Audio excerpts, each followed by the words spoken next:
Hello everybody and welcome back to Bring Your Own Popcorn. So, happy Halloween everyone. I've got a little ranking to do today on the channel to celebrate Halloween. I'm going to be ranking all 13 of the Halloween films. Yes, I've been watching these over the last month or so, all for the first time, well, except for the first one. For the longest time, the only Halloween film I'd seen was the original 1978 Halloween. And with the release of the trailer for Halloween Ends, I really wanted to catch up and then go see Halloween Ends in cinema. So that's what I did. And I have now seen all 13 of the Halloween films. I've seen the amazing, I've seen the good, I've seen the alright, and I've seen the absolute awful. This franchise is so over the place in terms of quality. But I'm going to be ranking them here from worst to best.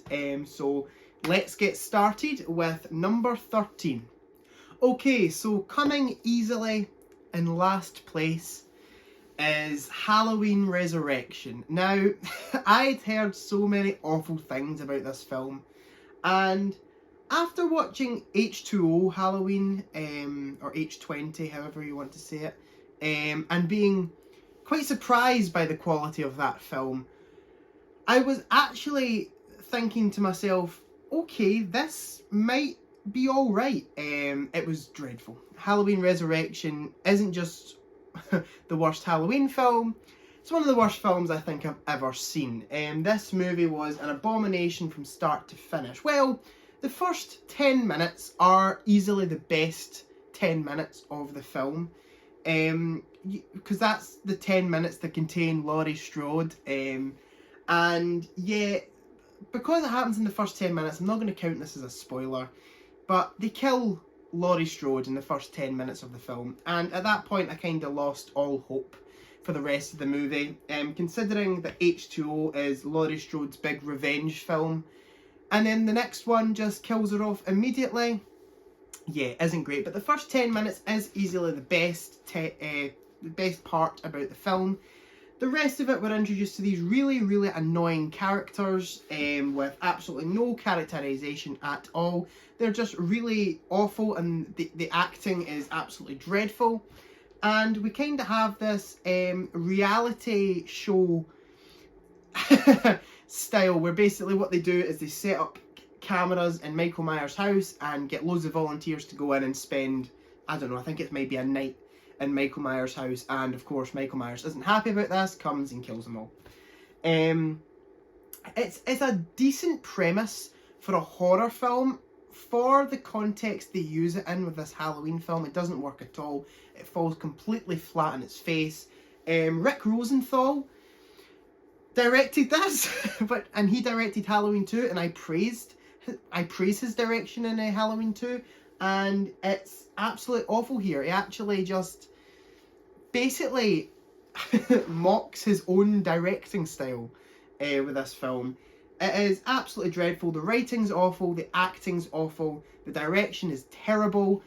It's just a pretty awful film all round. The only cool thing about it, not even cool thing, the only good thing about it, I guess, is because these characters are so annoying, it is quite fun watching them just die because you are so irritated by them. But that is literally the only positive I can give for this film. I would give Halloween Resurrection a 2 out of 10. Coming in next is Halloween The Curse of Michael Myers. I believe this is Halloween 6. And I want to say off the bat, I watched the theatrical cut, not the producer's cut of this movie. I have heard the producer cut is better, but I watched the theatrical edition. And yeah, this film was pretty terrible. The acting was particularly bad in this film, I thought. No one really gave a believable performance. Paul Rudd is in this movie, and it's cool to see Paul Rudd in a Halloween film, but he doesn't give a good performance here at all. The direction's pretty terrible, just cheap, kind of shaky cam all over the place, which isn't fun. It's a very dull looking movie, and I guess that kind of captures Halloween the aesthetic of Halloween, but it's no fun to look at all. It's kind of got a grey kind of colour scale to it, which isn't nice at all. And the worst part about it is the plot. I'm a big believer for Michael Myers remaining kind of unknown. I like that aspect to his character. I find it scary how he is just a killer who kills for fun. He enjoys killing. And this film decides to take the route of he's in a satanic cult, and that's the reason why he kills people, sacrificing them to Satan. What a terrible plotline for the movie. I know some people are a fan of it. I hated this plotline with a passion.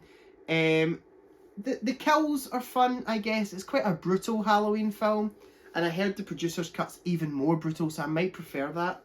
But I liked the brutality of the kills, and I thought the climax was okay. It wasn't great, but it was definitely the best part of the film.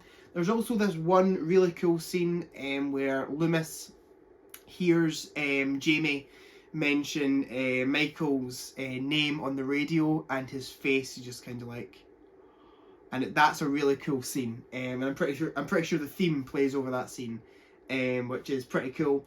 But overall, it's not much better than Halloween Resurrection in my opinion. I would give The Curse of Michael Myers a 3 out of 10. Coming in next is Halloween 3 Season of the Witch. Now, I was excited to get into this one. It's the only film in the franchise to be kind of standalone, to not contain Michael Myers, to be its totally original story. And I heard this is a cult classic. I was really looking forward to getting into it. It wasn't a great film. It was pretty naff. It was pretty boring, which is I wasn't expecting. I was expecting this to be dumb fun.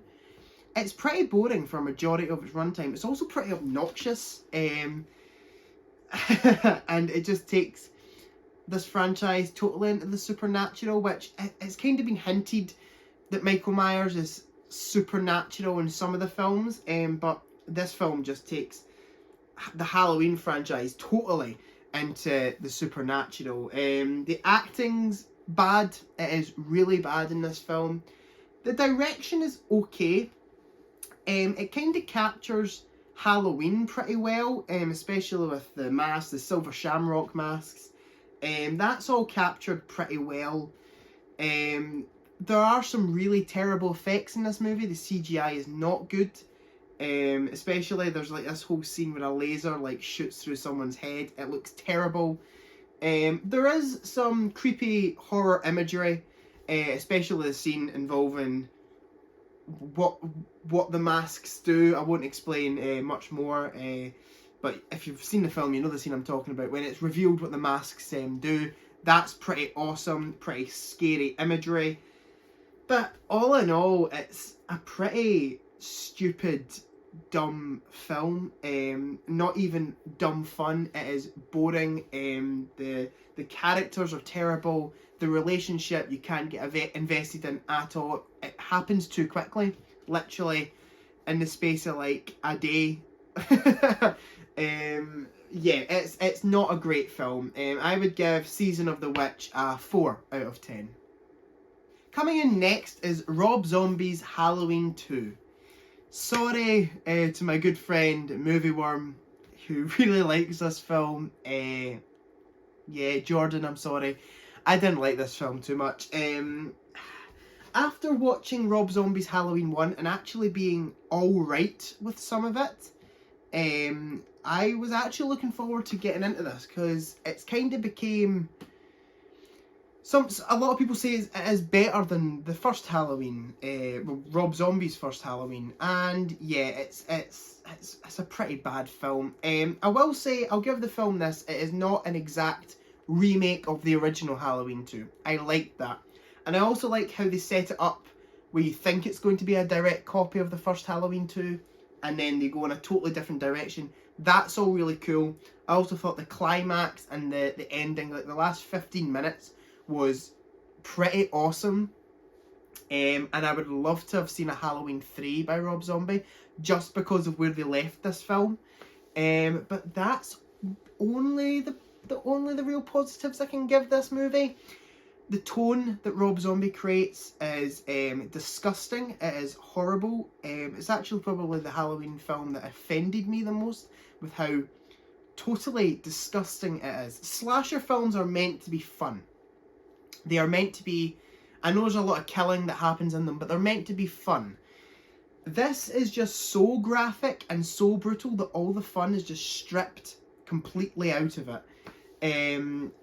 I also think Rob Zombie wrote the characters terribly. There is not one likeable character in this full movie. Loomis is taken in such a terrible direction. Laurie Strode is taken in such an unlikable direction. It's just absolutely terrible. Genuinely none of the characters are likeable. The direction is too brutal, too gritty, too disgusting. It actually leaves a sour taste in my mouth. I like the way they took the story and how it's not a direct copy of Halloween 2, but overall it's a pretty bad film. I would give Rob Zombie's Halloween 2 a 4 out of 10. Coming in next is Halloween 5, The Revenge of Michael Myers. This is probably the most okay Halloween film in the full franchise. It's total middle of the road for me. I don't particularly hate it. I don't love it at all. It's total middle of the road, and I don't actually have much to say about it. The direction's pretty bland, I'll give it that. It's not bad direction, it's just bland. There are some weird choices with sound effects, where I'm pretty sure they played like Looney Tunes style sound effects over one scene. I was like, that does not fit a Halloween movie at all. The characters are pretty underwhelming. And the biggest thing I hated about this film is I loved where Halloween 4 left off. And this film totally retcons the ending. Which isn't fun. Or not, doesn't retcon it, it still exists, but takes it in a totally different direction. And I wasn't a massive fan of that. The kills were pretty fun. That's a common occurrence in these films. The kills are pretty fun. And it's not got a terrible storyline.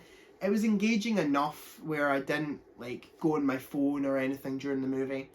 But it is a pretty bland film. I would give Halloween 5 a 5 out of 10. Coming in next is Rob Zombie's Halloween. I was expecting to hate this, especially the way people were speaking about it. And I actually didn't mind it. The film is split into two halves. We've got the first half exploring Michael Myers' childhood, which is genuinely awesome. I loved all of that stuff. I am a big fan of leaving Michael Myers kind of unknown, like I said, but because Rob Zombie's creating his whole new universe, it's his take on it. I didn't mind him exploring Michael Myers from the offset. I actually thought all that stuff was brilliant. And then you've got the second half of the movie, which is the remake half, which is a direct copy of the first Halloween. And all that stuff is genuinely terrible. I'm probably going to get hate for this, but the only improvement... I really loved Malcolm McDowell as Loomis. I thought he was amazing. I would say slightly better than Donald Pleasence in the first one. But that's like the only improvement on the remake stuff. It's literally a carbon copy done worse. Shots are reused, lines are reused. And it's just Rob Zombified, where it's just looking more bleak, more dull. All that direction suited the first half of the film because that was taking stuff in a different direction, and it was exploring basically a child psychopath. And I feel like for that kind of topic, it needed to be dull, it needed to be brutal. It wasn't your typical slasher film, it was an exploration into mental illness, basically.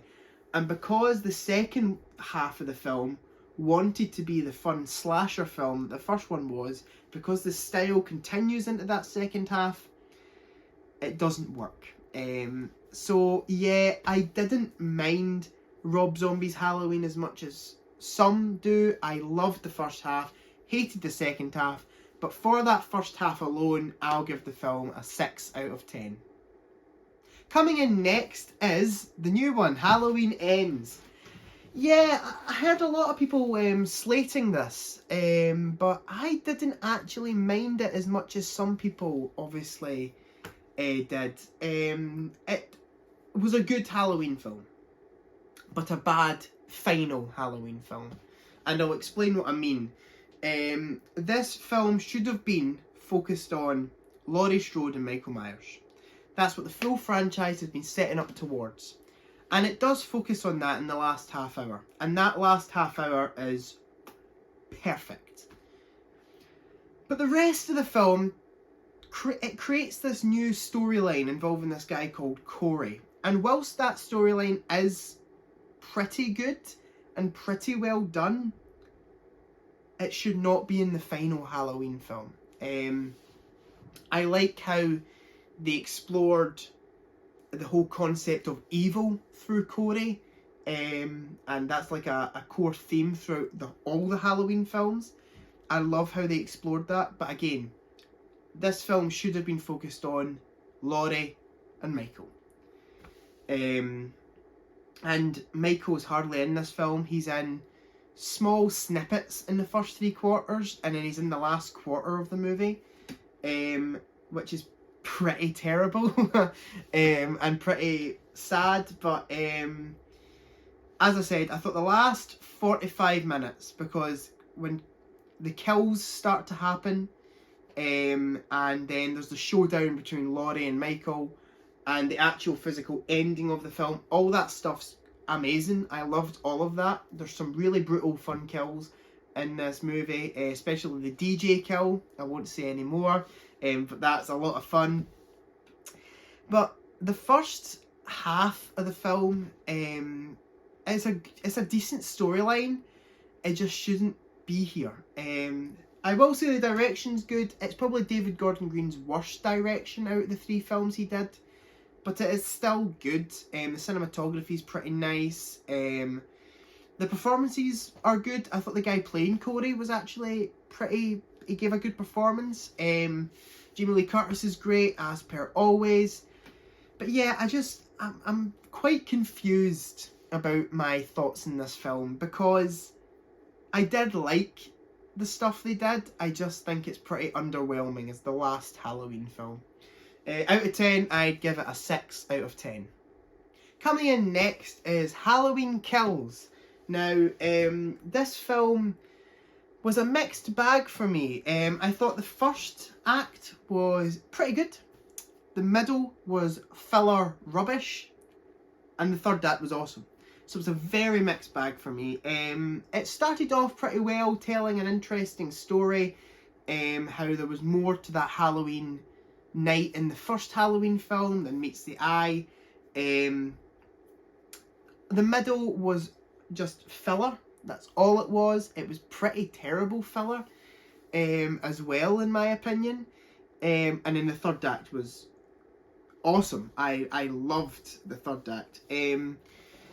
So yeah, it's a very middle of the road film for me. I thought the kills were a lot of fun. This movie is definitely the most action Halloween film, and I didn't actually hate that. It was basically kill galore. There's kills like every 10 minutes, which is pretty fun.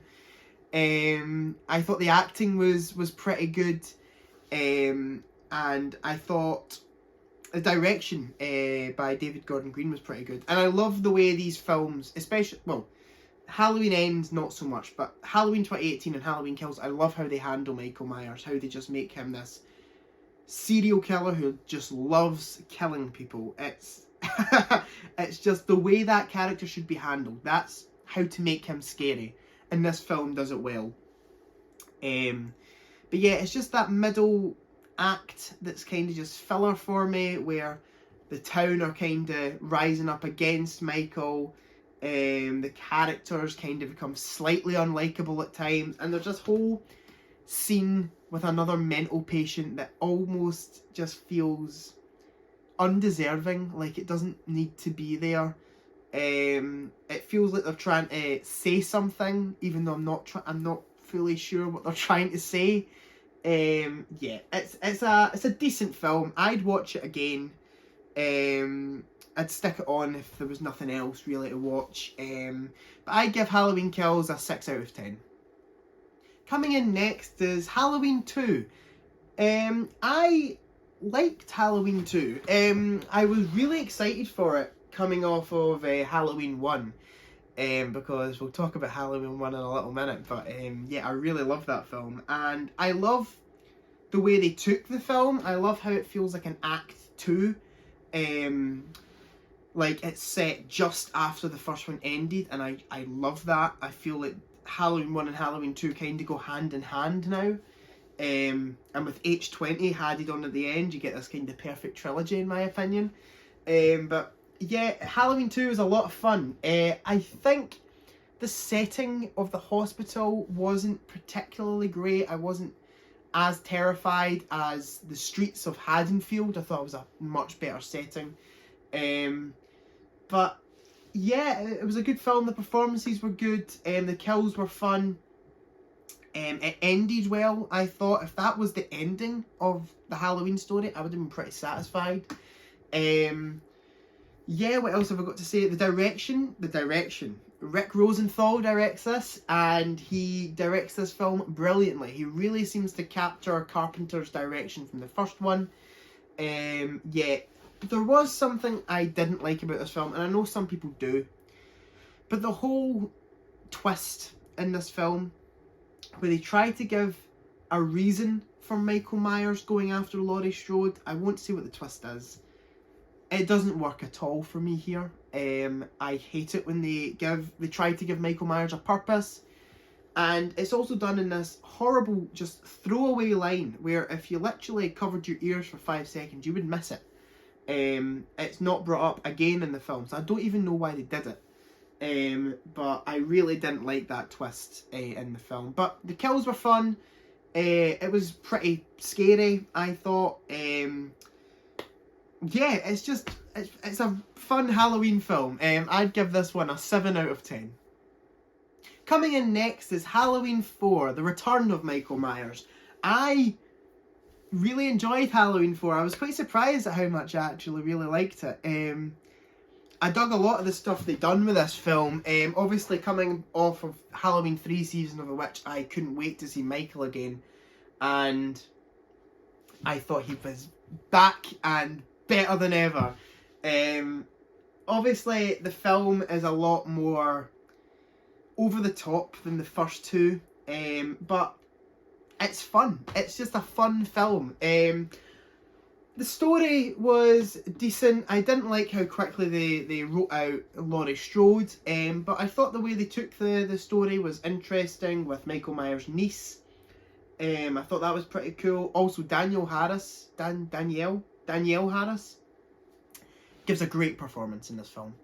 Genuinely one of the best child acting performances I've ever seen. She is amazing in this movie. And yeah, I thought it was a pretty fun film. The kills were really fun here. Michael was just OP in this movie, just totally overpowered. It was awesome. And I loved the way this film ended. I absolutely loved it. The direction was pretty good. Not as good as the direction of the first films, but it was decent. Yeah, just overall, it's probably the most fun Halloween film for me. I would give Halloween 4 a 7 out of 10. Coming in next is Halloween 2018. I was really excited to see the newer Halloween films because I'd heard especially this one was really good, and I was pretty blown away by how good this film was. I loved the whole nostalgic aspect to it. And I loved the way they handled Michael in this movie. Genuinely the best film since the original to handle Michael. He is handled brilliantly here. I think the script is brilliant. It's almost Scream-esque in my opinion. There's kind of funny moments sprinkled in there, really good humour, really fun kills. yeah, it's just a lot of fun. The way they take the story is pretty great. And personally, I would have liked the story to end here, in my opinion. If it had ended here, I would have been so content with the ending of this film. All the acting's brilliant. Jamie Lee Curtis is great as always. The girl playing her granddaughter is great. I can't remember her name. And I think David Gordon Green's direction is brilliant here. The cinematography is excellent. There's just loads of tracking shots just following Michael around Haddonfield, and I think all that is just brilliant. Loads of nice callbacks. What didn't I like about the film? I guess the middle sort of kind of dragged a little bit. Not too much. But yeah, it was a good film. I'd give Halloween 2018 an 8 out of 10. Coming in at runner-up is Halloween H2O 20 years later. Apart from having a terrible title and Michael Myers donning a pretty bad mask, this film is awesome. It is just 90 minutes of sheer brilliance, in my opinion. Again, it's very Scream-esque, which I love. Again, you're going to get that with it being in the kind of 90s kind of era of those kind of horror films. I love the way in which Laurie Strode's character is handled here. I personally prefer it to the way she's handled in Halloween 2018. I love her kind of fight with PTSD in this film. I think all that is pretty awesome. The kills are great in this movie. Genuinely some of the best in the franchise, I think, in my opinion. And yeah, I just love the way they took this story. I love how Laurie has assumed a new identity to try and get away, and Michael comes back for revenge. I think that's a lot of fun, and there's just some awesome moments between Laurie Strode and Michael. And the ending is brilliant, and Resurrection completely ruined that ending, but the ending is absolutely brilliant. Some of the performances are meh, but most of the performances are really top tier. It should be criminal to make me care this much about characters, and like, what is this, would this be the 7th film in the franchise? Like, it should be criminal to make me care this much about the characters, but I do.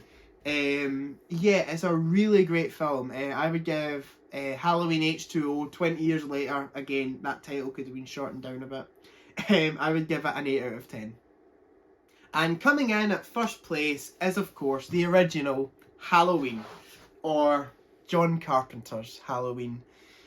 This film is one of the scariest films of all time, in my opinion. It is absolutely brilliant. It is genius. The way Carpenter captures Halloween night is just brilliant. And I thought for this one I would read out my Letterboxd review, because I'm really happy with my Letterboxd review for Halloween, and I thought I'd just read it out to you with clips of the first Halloween film over the screen. So I'm going to do that now. Also, there are Letterboxd reviews available on my Letterboxd account down in the description below for all the Halloween films if you want to read more about my thoughts. So yeah, let me just read my review for Halloween 1978. The atmosphere of this film is truly incredible, and is what I think makes it as scary as it is. No other film has captured Halloween night as perfect as this. This is one of the OG slasher films, and if it wasn't for this film becoming so popular, slasher flicks wouldn't have been as big as they were for a time, in my opinion. The film builds and builds and builds in tension for its 90-minute runtime, and gives you very little release in that tension until the climax in the last 15 minutes. What John Carpenter managed to create here is truly something to behold.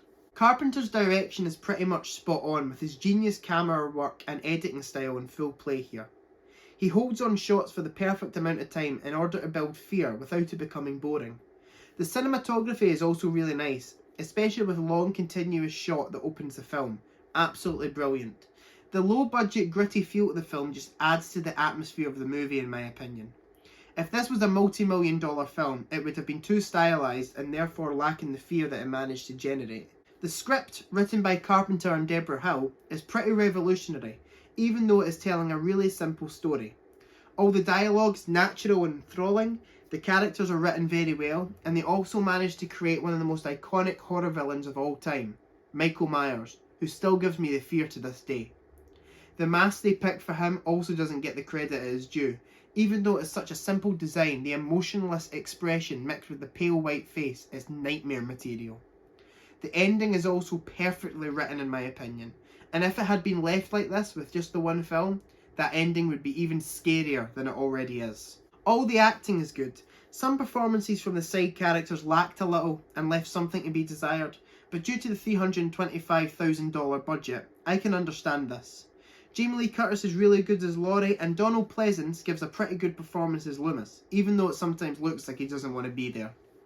Also, that soundtrack doesn't get enough credit. Once again, composed by Carpenter and only consisting of only a few tracks, it is one of the best horror scores ever in my books. So, sounds pretty perfect, right? For the most part it is. However, I have a few negatives. There are a few obvious mistakes in the film which tend to distract me a little and pull me out of it. You see the camera a few times in reflections and shadows, and I spend more time looking at the camera than I do watching the film. There is also a scene where Michael Myers stabs a person with a kitchen knife and somehow gets them to stick to a wall. Little plot points like those that weren't properly thought through take me a little bit out of it. The ending is also slightly rushed in my opinion, and I would have enjoyed a longer climax. However, this is pretty much as near perfect a slasher film you can get. I'm so excited to check out the rest of the franchise, despite hearing that some of them are painfully bad. I can't, however, see anything topping this masterpiece of horror cinema. And nothing did top that masterpiece of horror cinema. I would give Halloween a 9 out of 10. I truly love that film. So thank you for watching the Halloween special, I guess, on Bring Your Own Popcorn. Remember to like, comment, subscribe, leave your ranking of the Halloween films down in the description below, and I'll see you guys next time. Goodbye.